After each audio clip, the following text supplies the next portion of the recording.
All right, this is Locke speaking with Josh, who is a programmer on Killing Time. Josh, why don't you go ahead and introduce yourself, who you are, and what you're doing? Hey, I'm Josh. So, my background is in modding Valve games, Mhm. and I joined Nightdive about 6 months ago. And yeah, I've been working on Killing Time. What got you the modding scene? What was your first modding attempt, or what got you into that whole process? So not entirely sure, but I had this terrible laptop in like 2011. I don't think it had to do with it, but I had a copy of Half-Life 1 installed. I didn't have much to do besides play it. So I just started digging in the files, decompiling models, downloading level editors, just tearing the game apart, basically. And that's led you down this path to where you're now doing that for a living. And how did you come to get on the Killing Time Resurrected project? I wasn't really sure what to do when I was at school, at college. I just thought, oh, maybe I want to do 3D animation. Maybe I want to do 3D modeling. Like all these different areas in game development. I knew I wanted to do that for sure. Mhm. But it wasn't until like 2018 that I had this just free time in class, nothing else to do. But the PCs had Visual Studio installed. So I started programming. And Nice. just in free time, I'd learn and just try new things. And then years passed, I was able to get the first job. And then 4 years after that, I joined Nightdive. What is it about Night Dive that was appealing, for you personally?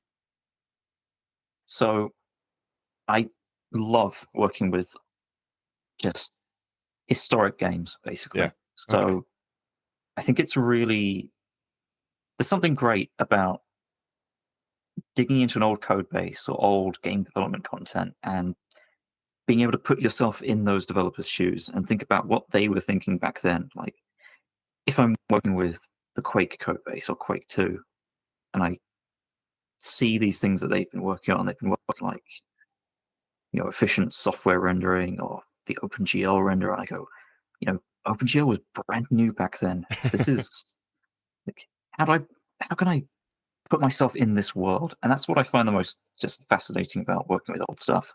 So much of my experimentation was with old code bases because the only big code bases that have been open sourced for programmers to look at is basically the Quake engines Mhm. from id Software, and that's old code. And Yeah. imagine a job where like you get to look at old code all the time. That's very cool. I like that, being able to, crack open this nugget in history and just, like, decipher everything in there, and then now put your own spin on things, which is, to my understanding, kind of what you guys are doing with Killing Time. So, yeah, tell me a little bit, more specifically of what you're doing with Killing Time. Yeah. So with Killing Time, we had an interesting decision to make with which version of the game we wanted to use. So the 3DO version is regarded as having maybe not being the strongest version of the game, but neither is the PC version. They both Mhm. have strengths and weaknesses. So we decided to basically bring the best elements from both together. We brought the 3DO enemies because they have the cool like videography, Mhm. like enemies and weapons.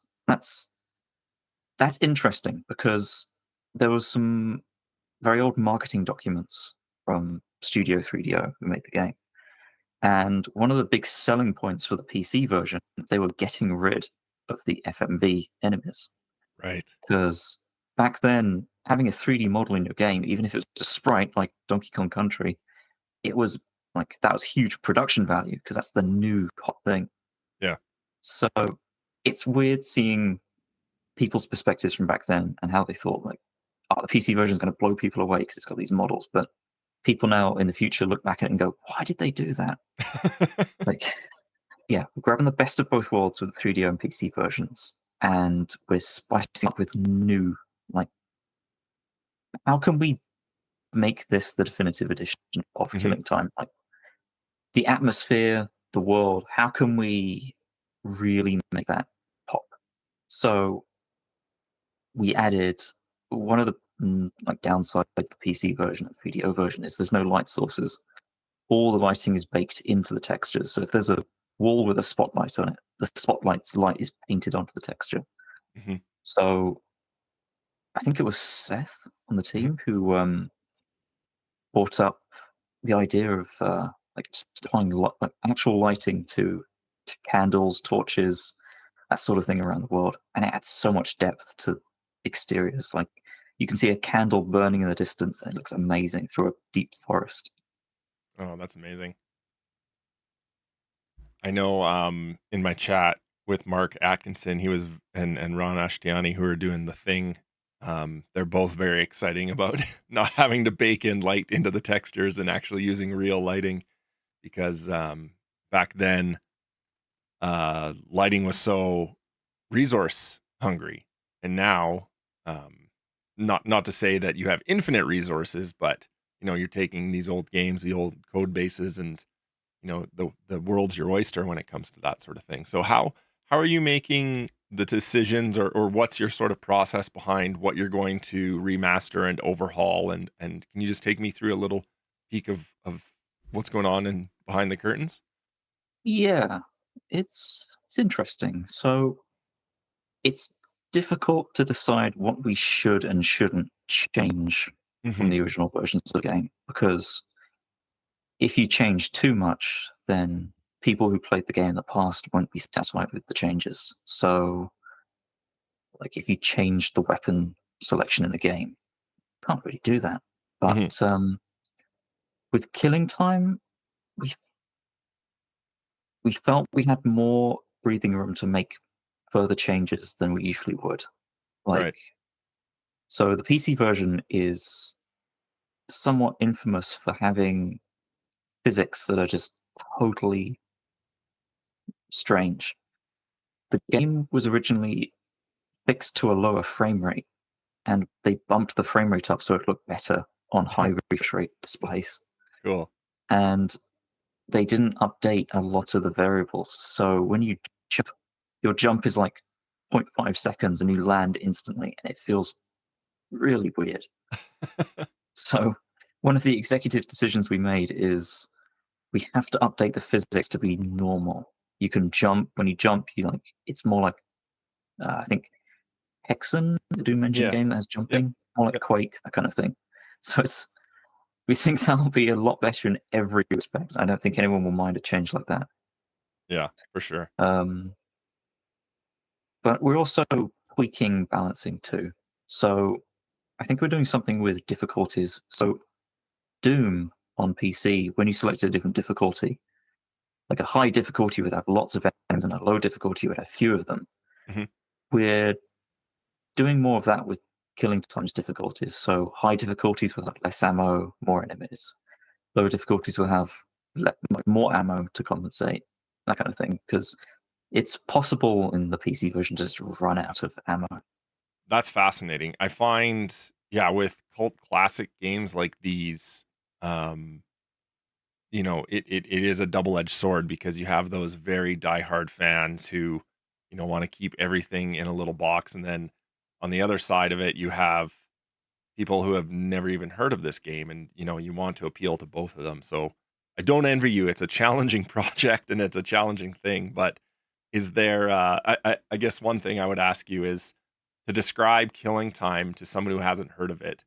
How would you do that? An eccentric horror adventure shooter Nice. set on an island trapped in time, That's I pretty good guess. because when I look at screenshots, I'm like, there's a skeleton, there's a lunch lady and a gangster. I don't know how this fits together, but it looks like nightmare fuel. So, and I'm here for that. So, Yeah, the story is I I had no I'd barely heard of the game when I yeah. started working it back in January. I thought, oh, this game, like, oh man, this is kind of rough. But I played it. I looked at footage. I played through the whole game. I got acquainted with the story. I looked at the cutscenes. I thought, wow, this is actually pretty cool. So the story is probably one of the strongest aspects of the game for when you're just playing it, because all the exposition is played out in the world using these FMV characters that are ghosts of the island's previous inhabitants. Cool. So they'll give you, like, they'll say to you, well, they don't speak to you, but they reenact something that happened in the past. Hmm. So the game's set on an island in the, it's probably the 1950s, 1960s, but it's been missing for decades. And the island is trapped in the 1930s. It was owned by a rich, I guess, Like a magnate or something. something like that. Yeah. Tess Conway, and she was S. Conway. obsessed with Egyptian history and stuff. And she wants to live forever, as you do get rich.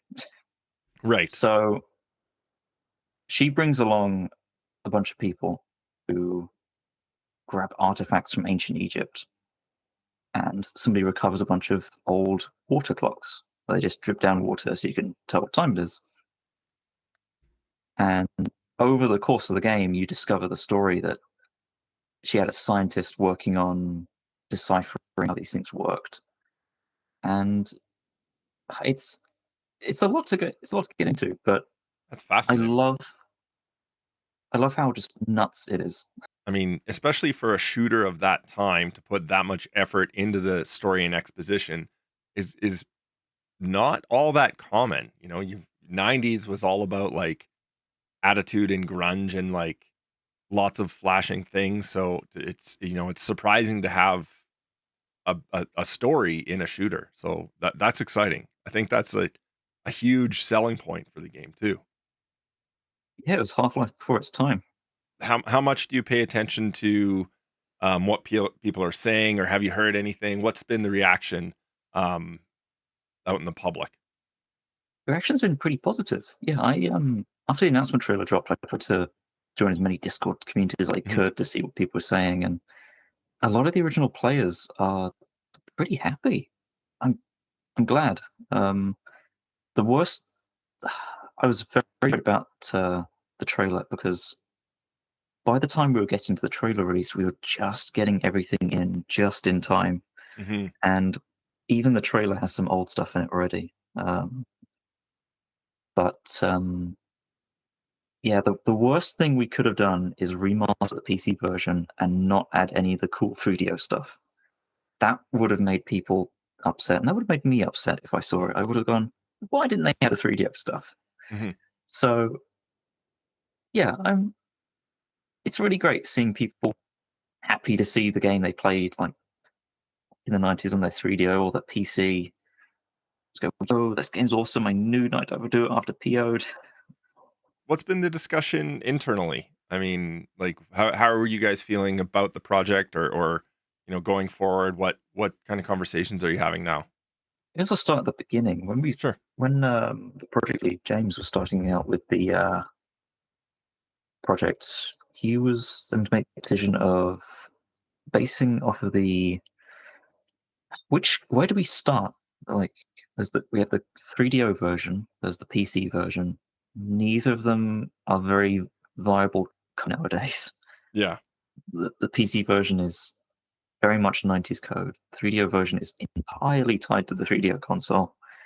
So uh, we ended up writing some of the core of the engine ourselves and then using the logic from the PC version. So it's a fresh code base basically that we knew how it worked. Um, we ended up using modern C++ stuff where the original was in C. But figuring out what to do next is interesting. Early in the project, we had to figure out, like, what's the most important gameplay feature we need to do next. Like, Mhm. I was at one point deciding, I need to add doors, I need to add platforms, I need to add buttons. Yeah. Which do I start with? That kind of thing. But now we're starting to. Everything's pretty much there. We're just working on the extra bits now, like the main menu. We're working on extra stuff for the heads-up display. In the original version, when you picked up an item, it wouldn't tell you what you picked up. Like Mm, in Doom, if you pick something up, it shows a message to the left you picked up ammo, that kind of thing. In Killing Time, there's nothing. Like, you have no idea what you just picked up. So we're adding like quality of life stuff, polish. If we find anything that just doesn't work nowadays, gameplay wise, we'll take a look at what we can do about that. mhm.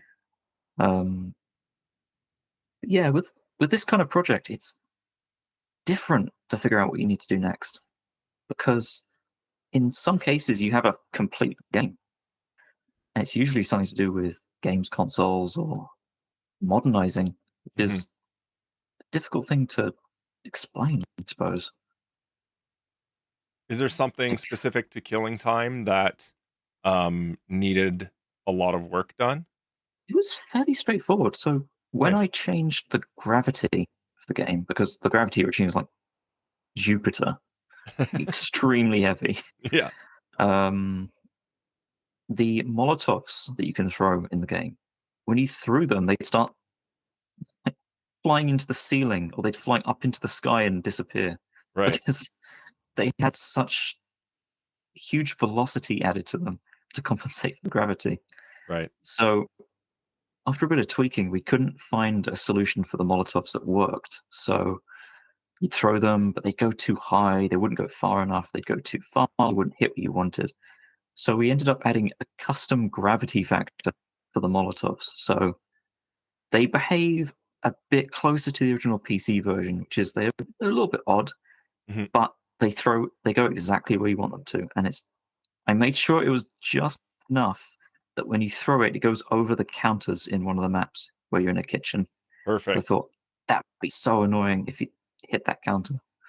Something that, you are most proud of that you've done with the game or something that maybe, uh, a regular player might not notice that you've implemented? Hmm. Yeah, I added the heads up display. Mhm. So the health on the left, ammo on the right. So these cool wing graphics.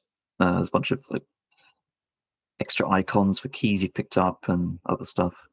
So I spent a fair bit of time getting that just right. So in the original game, the heads up display was fixed to a 640 by 480 window. Right. And if you resize the screen, it would still stay in that border at the top left. So I made it a goal that if you ran the remaster at that resolution, it should look exactly the same. Right, It should look the same. right. So I replicated the logic for that a fair bit, and then I added this UI scaling stuff. So when you scale the screen up, there are these anchor points where each part of the HUD sticks to, basically. If you resize the screen like wide, it sticks to each corner. But I also added ultra wide support. So I think one complaint with previous Nightdive games is the heads up display may not scale properly with ultra wide and Mhm. that sort of thing. So I wanted to make sure that this won't fail on anything. Well, Nice. the only time it fails is if you're playing on like a mobile phone aspect ratio, and then the heads up display just crashes. Well, I won't take too much more of your time. Was there anything else you wanted to add about what you're doing or the project itself or I'd love to. I think Albert might have talked about it in Mhm, his section, but the files, the archived files we got from Studio 3DO, mhm, it's probably the most exhaustive just amount of dev resources we've ever gotten. Full stop. mhm. Um, they they backed up a lot of stuff. So this is also something that's interesting. They backed up stuff, but maybe not what you'd expect nowadays. So they stored all of the game's world textures, but they I don't imagine they saw much value in saving things like sound files and Photoshop files and that kind Oh, of thing. interesting. It's like maybe it was just because people were worried about saving space back then, but the cutscene files as well. This is kind of all over the place because it's the files are all over the place, but Mhm, they saved the cutscenes they recorded on CDs even back then. So they central server, but mhm, all the cutscenes were just stored on CDs and put in a shelf somewhere. hmm. Eventually, I think they literally just threw the CDs away during the game's development because we have high resolution like video cam recordings from the newest cutscenes they did, like near the end of development. Yeah. But the old stuff just is mentioned it's on a CD and then it isn't there. Huh. So they did a really great job, but some stuff just gets lost over time, or even it's a lot less worse if it gets lost during the development, Right. I think, because it's painful when you talk to a developer and they say, "Ah, I worked on that game 25 years ago, but 1 year ago my hard drive crashed and I lost everything." And that sucks. Yeah. It's like, "Oh, if only we'd gotten there sooner." But Yeah. if they go, "Oh, I deleted that back in '95 when I worked on the game," you say, "Oh, okay, that's fine. It doesn't feel as It's part bad. of the game's history." Yeah. So did you guys have to account for that? Like in booting up this project, did you know that you were getting an almost complete game? The norm is that we get a full working game that works on PC. Gotcha. For example, The Thing, that was a PC game, PS2 Hmm. game, Xbox game, and our job entirely with that project is modernizing it Hmm. and updating the rendering. Killing Time is a very different project for Nightdive, I think, because we had the choice of starting with the PC version's code, but we chose against it because the maintenance cost of that code is pretty high. Okay. What does that mean? Can you explain maintenance cost to me? So with old code that you don't know, it's a lot of unknowns, and you'll spend a lot of time, important time where you could be doing something else, looking at the code, trying to figure out what's wrong. If there's any bugs, Hmm. then you won't know about them. It's just in some cases it's easier to rewrite something yourself, and then you know exactly how it works. You can go, "Oh, okay, know exactly what this is doing, where this is happening." Maintenance cost also means that like if we need to change something in the future, like we want to add, I don't know, extra particle effects when you shoot something, Hmm. we'd have to find the code that creates the particle effects and then update it. And if the code is not in a good state, then that's maintenance cost. We have to work around it. It just adds a little bit of time to everything. I suppose we could talk about the cut content from the 3DO version that we've been bringing Sure. back. Sure. Yeah. Why don't you tell me about that a little bit? So the 3DO version was they had a huge like scope for the game. They wanted to do everything. They wanted 50 levels, they wanted tons of enemies, they wanted this, they wanted that, they wanted like full on cutscenes, but of course, game development, that just you can't have everything. Yeah. So they cut a lot of enemies, they cut levels, they cut cutscenes even. Um, we want to bring back some of that stuff. Cool. I don't know if it's spoiling to talk about the new stuff we're bringing back, but um, we are. You can be I cryptic. think the stuff we're bringing back was just limitations of the time. I don't think they were cut for a specific reason. Hmm. And the extra levels we're bringing on, the PC version is a fairly short game. It's, I think it's pretty short at least. Hmm. So we'll add a little bit more content to the game that way. Cool. Amazing, man. Well, I appreciate your time and thoughts and expertise in all this, and it's been exciting learning about a game um, like this. So thank you so much for chatting with me and taking me through your Killing Time experience and what you guys, a little peek, like I said at the top, a little peek behind the curtain of the development process. So yeah, once again, thank you so much for coming on the show, and I'm excited to check back in with the team. Maybe after post release or closer to release. Absolutely. I love talking about this stuff.